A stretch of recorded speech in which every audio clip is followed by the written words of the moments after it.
Good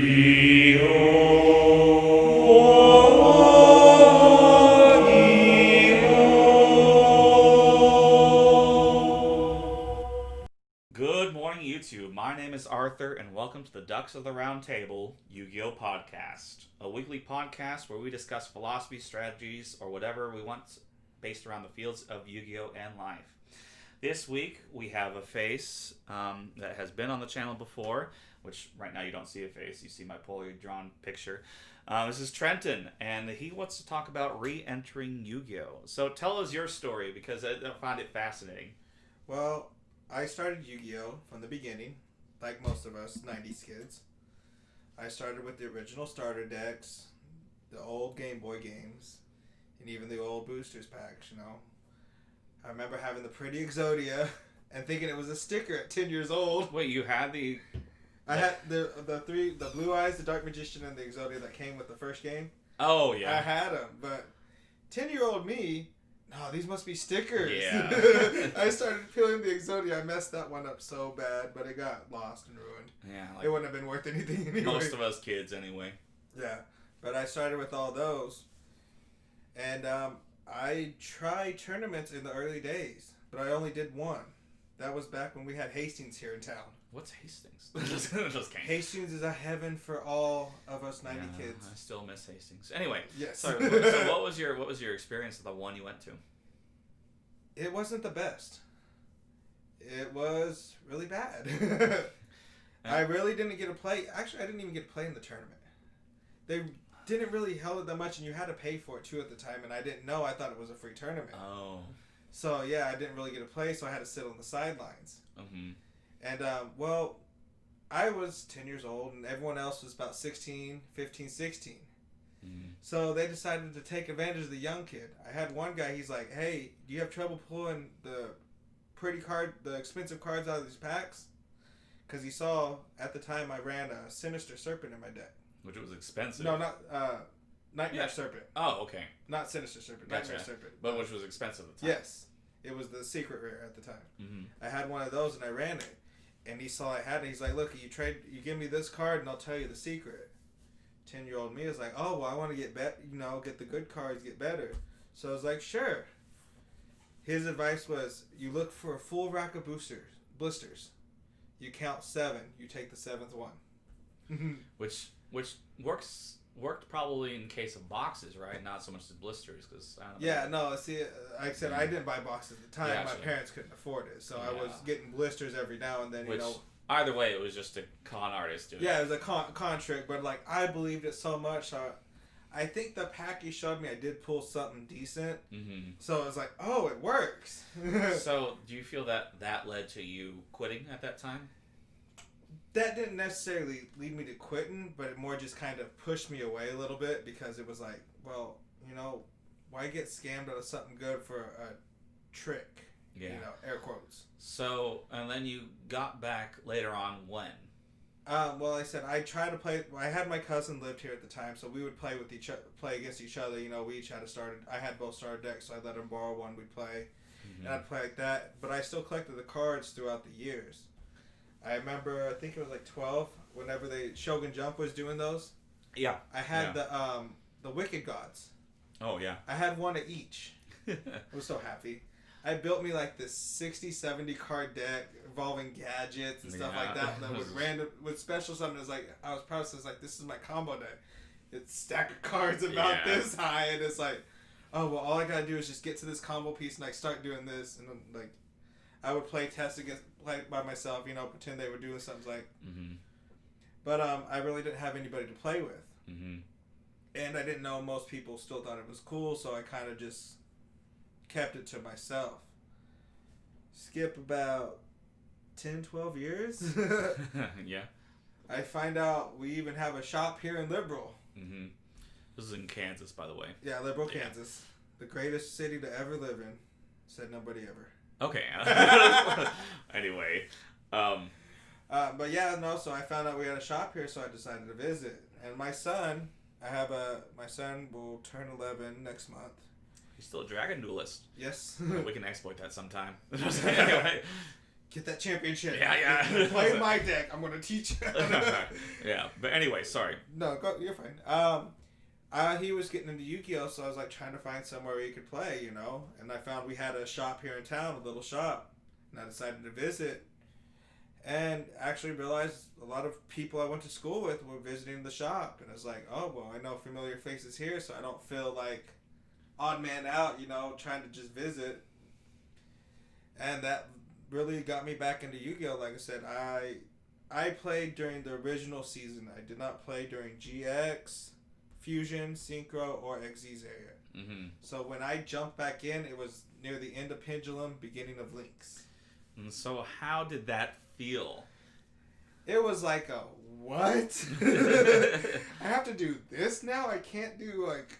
I was like, I just watched the anime yesterday. It said I could do... It was a real... Have to readjust to everything, like relearn everything as quick as you could. Like mechanics, basics were the same. Normal, special summon, you know. Mm-hmm. 8,000 life points. Get it all the way to 0 as fast as you can. Or find a way to win. And so like I had all that still ingrained in my head because I still played all the Game Boy games, the PlayStation games. Some of the PlayStation games were so weird, by the way. Do you remember Duels of the Rose? No, but that's beside the point. That's a topic for another day. But no, I played the game, so I was still relatively knowledgeable in how to play Yu-Gi-Oh. But not on all these mechanics. Yeah, not all the mechanics per se. It's like I knew, like, okay, you have to do 2 of the same levels to XZs, or you have to have a right amount of stars to Synchro.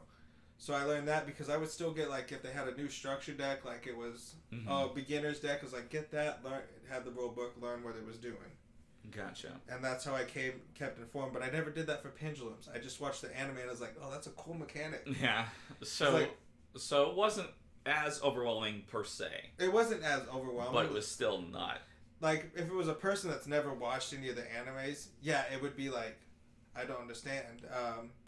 My girlfriend Tiff, she kind of watched the animes, but she didn't really pay attention, and she's tried to play too, and she struggles with it because it's like, I don't get it. Why do I have to do it at this time? And it's like, timing. Yeah. You have to use wording and stuff, and that's true. Not just mechanics, but like the rules and like you have to be as literal as possible with Yu-Gi-Oh. It's like what it says here, that's what it does. That's true. And that's kind of where we're going to be basing the rest of this episode off of, is just re-entering yourself. I think we talked about this at the beginning, right? We've mentioned that this is the purpose of this episode, is what to do when somebody's re-entering. Because I think that's where a lot of people lose their interest, is when they're trying to re-enter after having played when they were a kid and having that experience where it was very, as some people say, caveman-esque. Yes. You just bring your biggest dude out and beat down. Now, Konami tries to do their best, I feel, whenever they to try and incorporate new players into it. But in the same sense, you can only do so much, right? So the first point that I want to make clear is that whenever you're getting somebody back into it, is that you can't force them. Like, have you ever tried to force somebody into playing again? Yeah, I've tried it a little, not really forced, but I was like, oh, come on, it's not that hard. It's actually really easy to relearn real quick. And it's like, because for me, it was more of a, okay, watch a little bit, let it click in the head, and it's like, for me, that's how I learn, you know, it's like, okay, I start to see the pattern.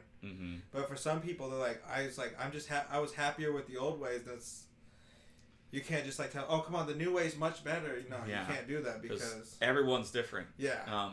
And we all learn and experience things in different ways, and what will work for you and I will not work for everyone else, and you just can't force them.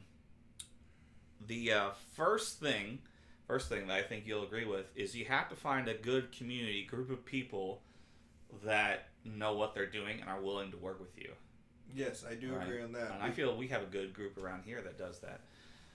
And that's how I got back into it, is I had a good group of people to work with. Now, what do you think? What would you say you should do with, if you don't, let's say you don't have a community, or let's say your community is very toxic and is not willing to work with you? There's alternative communities out there. There's not just physical communities, even online, because where we're at now, 2021 in life, we have multiple ways to play Yu-Gi-Oh! Online. and you can even set it to make it personal duels. So you find a person that you like talking to, like in one of those online groups, you can just have personal duels yourself over Discord or any other kind of chatting service, and like it's the same experience, you know. Absolutely. And now that does, just a little bit of a tidbit, that does work for people like yours and my age. I won't disclose either one of our ages, but but make sure too, like if you're of the younger thing, that you don't just find some random group online, because there are some very weird people who play this game. Most definitely. But like, and there's definitely ways of finding yourself around it too. Like in all honesty, messaging us in general, or like finding somebody who's trusted, or like smaller person in the community who either does YouTube or something like that, or like a moderator for a group. Those would probably be the base people to base you off and get you directed if you can't find a community in your area. Oh yeah. And that's one of the downsides why I think a lot of, and that was one of the reasons you quit, is because like you didn't know about the community. Yeah, I didn't know a community. Like I knew people liked it because growing up, I remember one of our local members who's recently moved to California. We went to school together. I remember us being in 5th grade. I remember I had a Pokemon card. I had a Rocket Moltres. So proud of it. Yeah. It got sold that same day, but I was so proud of it. I was showing off to it. Like everyone's like, "Oh man, that's so cool," and like I was proud of it. It's like I knew I had an interest in people that collected cards because we were the smarter kids, so we kind of stuck to ourselves and stuff. And that was probably one of us that keep a push away. Like for me, I tended to stay more to myself because I wasn't sure, like, oh, do they still like this or not, you know? Absolutely. But like even tournaments for my son is still happy to be in the community. I remember him and me both went to our first regionals together. He did the Dragon Duels and I did the regular tournament. Yeah. I didn't place that well. I mean, I was relearning my new deck. Everyone sucks their first time. Oh yeah, like, no, but I mean, I was like, I had a couple good matches and like it was fun. Yeah, I think you had a good time. It looked like you did. Oh yeah, but my son, he had a hard time. I remember one of his duels. I had to step in and tell him, like, son, just breathe. No, I told him to quit because he was already getting to the point he was frustrated to where he was crying, and I had told him to quit because the kid he was playing, his dad built him an odd-liced pendulum deck. So it was a $400 or $500 deck at the time. At that time, yeah. And he was playing your goblins, I believe. Yeah. Yeah, and he was trying his best. He practiced with the guy before, and his dad had coached him through all the combos because he was playing all the odd-liced pendulums. Like, oh, well, with this card you can't do that, and it's like he was just getting so frustrated. He was on the verge of tears, and I had to step in. But he didn't let that deter him. I told him, I was like, look, you know, we were both doing bad times. Like, look, I've lost a couple too. You know, you can't let it get to you. You got to keep playing the game. Yeah, and that's the biggest thing. Like you'll notice when you get to the age gap too, is that we're used to having that experience of, and then being such a young kid, which he was a lot younger at the time too. He didn't have that kind of experience. Yeah. And that kind of segues into the next part that I wanted to cover is don't keep it basic. Yeah. Don't overwhelm the people. I feel Konami, and again, I know a lot of people will disagree with this, but I feel Konami has given some really good segues to try and get older people back into it. One being speed duels. I think that brings it back down and gets a smaller way to get back into it. And then the other one being Duel Links. I think Duel Links is a pretty nice tool, and I've seen so many people that get back into it because of Duel Links. Yeah. Now, the same thing is that when they actually get to playing at actual events, they seem to go through that overwhelming stage again. Yeah. But just know that's going to be crazy. Sorry, no, you go ahead. But also, even though Konami is like with current stuff, they also still have GOAT format, which takes back to the old days. So for a lot of the older people too, it's like if you can find a community of people that have, I still have all the old cards. I could still build my old decks from the time, and playing back like how it was in the beginning too. That's another way to get back. It's like, well, we progressed here. Let's try going to the next generation. That's true. Just find your niche. You don't even have to stay with standard play. Yeah, because I know there's a lot of places too. I know in bigger cities, at least they do GOAT format tournaments. Yeah, it's not usually a weekly thing. I've seen some, but most of the time I've heard a couple like special events too. I know like online communities will do it too. That's true. Like that's true. That's LGS even a bigger thing. And all those things too. That's true. There's a big, crazy amount of online. So yeah, definitely again using that online resource to get back into it. I think it's Dueling Book is the one that has the AI, so you don't have to always play against a. Oh, that was YGO Pro back in the day. Is it YGO Pro? I don't think Dueling Book is one where you have to be physical. Yeah, the YGO Pro. But that's canceled now. It's like Dev Pro but they're always kind of, and actually Konami's in the process of working on something that's actually going to be the first official thing. Like Nexus. It's even better than Nexus. It's going to be like I think I'm not much of a Magic player, but like the Magic Online Arena. Yeah. Like the Yu-Gi-Oh equivalent to that. Yeah. So there's going to be a whole bunch of possibilities there, but they've kept that pretty close to the chest. Because I know Tiff plays one and it has the AI. Because I remember she was playing on it one time, but it had a set a ban list to back like 2018 where Max C was legal, and she was trying to play her Fluffles, and he played Max C, and she's like, and I'm looking like, wait, that's not how you're going to learn. It's like, so I tried to get it reset, and it finally reset back to current ban list, and I was like, man, that would have sucked. That would have sucked. Oh my gosh. Trying to learn your deck and he Max C's you. Yep, that would be. I didn't even play during the era, but I've heard stories of like, it basically let your opponent just draw after. Well, that's an argument for another day. There's definitely a big divide community when it comes to that card.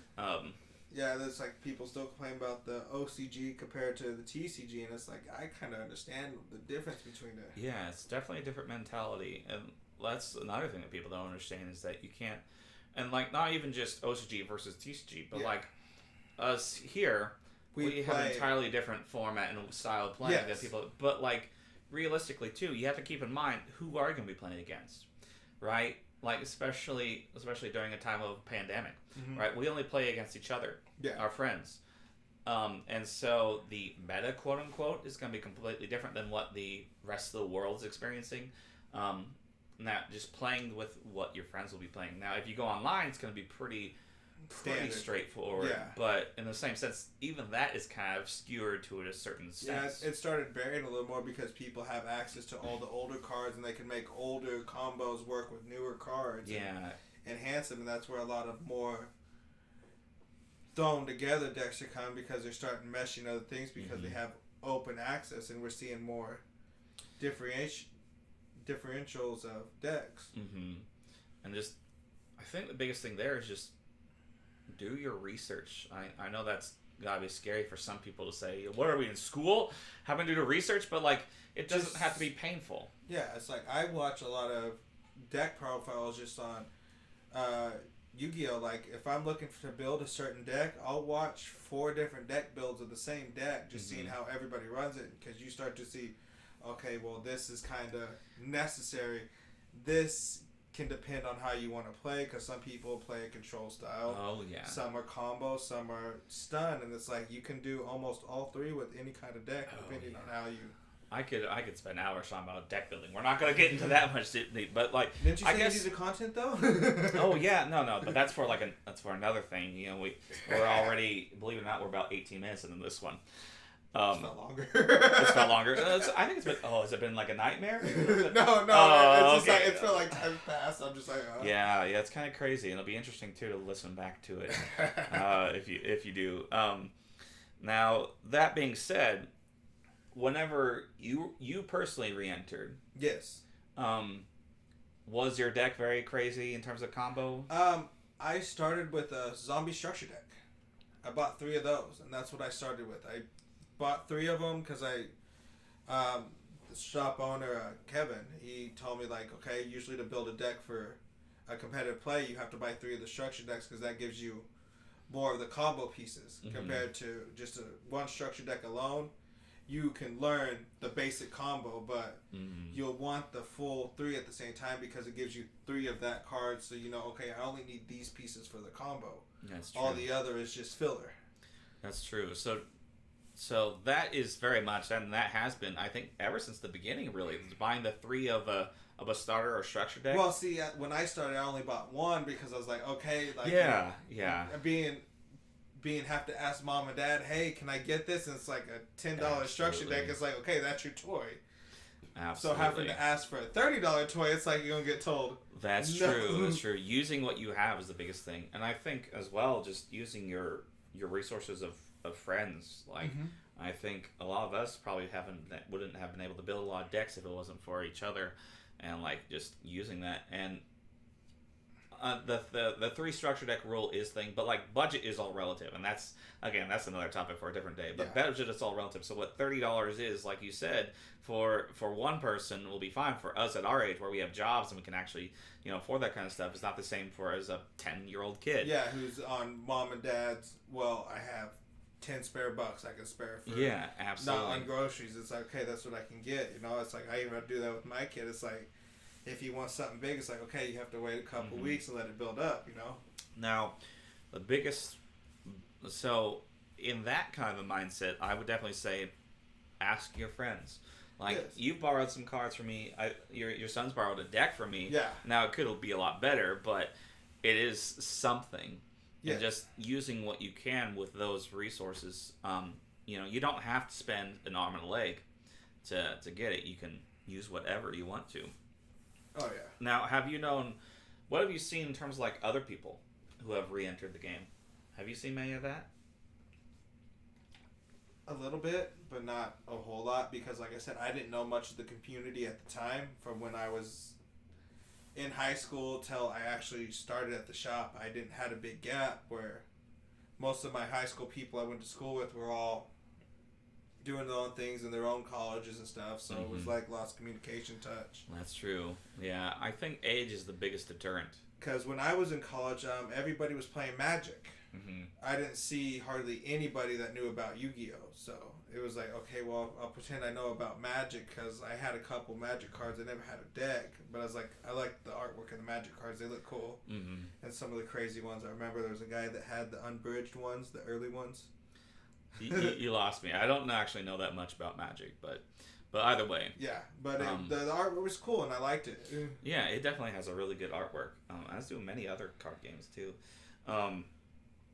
Now, it's not guaranteed. And the nice part, at least, again, if you want to compare it, this is a little probably biased a little bit, about Yu-Gi-Oh! Is that you can use the same cards you had when you were 10 years old, for the most part. Whereas it doesn't have rotation, which is a plus and a flaw, minus of it. But like if you're willing to be curb stomped, as they say, like we had a friend the other day who we took to a locals, his first locals in about a decade. So we revamped his Exodia deck. He won one match and a game on top of that. Nice. Did he pull off the Exodia combo? Yeah, that's how. There's no other way to win in this deck. That's how he had to win. But like working with your friends, and we didn't have to change too much, because he's probably a better deck builder than I am. He just hasn't played in a long time, but he had a good time. I don't think he's going to be playing it anytime soon again. But it's still, you have to find that niche. And that's the biggest thing too. Is once you get to know the community, you get to know the friends, you'll be able to see their nuances and like what they might enjoy, and letting them figure it out. So we're about going to. I think that's. Do you have something you want to add before I recapitulate it? Let's see. Like also me re-entering too. It was a hard thing also about re-entering is learning a lot of the old strategies that were before you, because a lot of them are still used today. And like for me, re-entering still, that's one of the issues I have, is like I don't know a lot of the old strategies that are getting new support to bring them back. So it's like Invoked, for example. I know that's a relatively current one. I don't know much about... The current at the time of this recording. We're trying to keep it non-time stamped. But anyway, go ahead. But we know Invoke's still going to be relevant. No, it's going to be completely different. I promise you. You're going to listen to this in 2 years and you'll be like, what in the world is that? Was anyway. That alchemy? But like... That's a strategy, like, I hardly know much about it, but people say it's like, it's easy to learn. It's like, well, it probably is. I just have to go through seeing everything it does, and it's just like, that's where the time consumption comes in. It's like having to learn, because you might get that random out-of-nowhere deck that you've never seen before, and it's a strategy that's like, it's a glass cannon, but it will work. Yeah, that is true. So that's like an issue for me. It's like, that's me learning, but at the same time, it's like, that gives me the fun. It's like, okay, well, I got to see how this person works that combo, how the 4 different ways they can run it, and it's like, okay, well, I can start committing that to memory. Absolutely. Just taking the time and going through the steps. So even when I'm losing, it's like, okay, well, I'm trying to learn this. It's like, okay, what am I supposed to hit? What do I need to stop it at that will mess up the whole... Find the choke point. Yeah. You can't go in and expect to win at the moment, but you can definitely, if you have enough knowledge, you can definitely utilize what you do have. Well, you could probably get at least one win. I mean, yeah, it's and there's always the luck factor, the chance. There's some people too that are playing against all the top tiers decks. So if you come in with like like what I did, I came in with zombies, which I started with zombies. Love zombies, the best. Mm-hmm. Doom King Bottle Rock for life. But that's what I used, and it's like it wasn't topping at anything. Zombies haven't topped for a long time that I know of. And you might know more as tops. Yeah, but either way. But that's what I started with, and a lot of people were caught off guard with it because it's like... Yeah, well, in general... Sorry, go ahead. Finish your thought. Because, like, from the deck itself, when I was playing a structure deck at the time, I mean, its design was to change everything to one type, and it locks them out of doing a lot of things. Absolutely. And with the starter deck alone, I had enough of to run it decently. Like, I only had to add a couple cards outside to really make it super competitive. Mm-hmm. Quote unquote. Yeah. They can't see your air quotes. I know. It's... Anyway. But yeah, basing off that, finding because like Zombie World, I think, has and always will be relevant in a certain sense. Yes. It's one of those cards that just is timeless. Like, it'll never be super overbroken, but it is enough of a threat that will take a lot of people down. Yes, because it's always going to be a control, because a lot of decks rely on this type, and if it's not that type, you can't do something with it, and that's where it causes a lot of issues. Yeah, and just finding that maybe even it's just one card that makes your deck, as one of my friends puts, what makes your deck unfair? You know, that's mindset. But just kind of a recap before we sign off here. We're talking about re-entering Yu-Gi-Oh! Number 1 is you can't force people. Yes. Right? Whenever you force somebody to do anything, they don't want to do it. Yeah. And that's the same with anything in life. And I try and make these a little bit crossover, you know, but it's realistically, right? Whenever you ask somebody, make somebody do something at work or in school, I see a lot when I see my students in school. Whenever you tell them, oh, we could do this, you know, then they're a lot more likely to. You have to, you know. And then number 2 is find a community, be it online, be it in person. And number 3, keep it basic. Yeah. Just don't overwhelm them. And you will not succeed 100% of the time. And being willing to adapt with that. It's like they say, shoot for the moon. Even if you miss, you land among the stars. Oh, that's a good one. I like that one. You one. don't remember that one? Oh, that's a good one. I like it. I remember that one. That was Sunflower for me. That was our quote. It's like, shoot for the stars. Even if you miss, shoot for the moon. Even if you miss, you land among the stars. That's awesome. Well, with that, thank you very much, Trenton. I always enjoy it. It's definitely a lot better than talking to a wall. And anything you want to say before we sign off here? I appreciate you giving me the time to be on here. Oh, well, thank you. Thank you for listening, if you still are in this about 30 minutes in.